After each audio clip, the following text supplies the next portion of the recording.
Uranium नहीं देंगे Khamenei, ईरानी media का बड़ा दावा।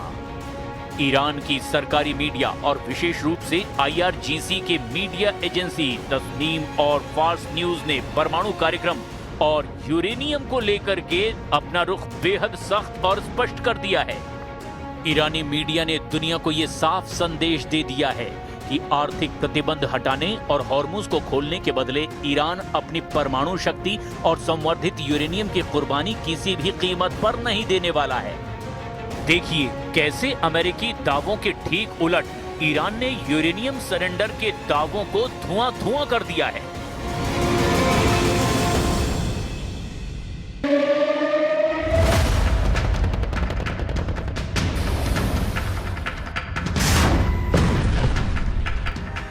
ईरानी मीडिया और तेहरान के करीबी सूत्रों का दावा है कि ईरान अपने संवर्धित यूरेनियम का स्टॉक अमेरिका या किसी दूसरे देश को सौंपने के लिए तैयार नहीं है।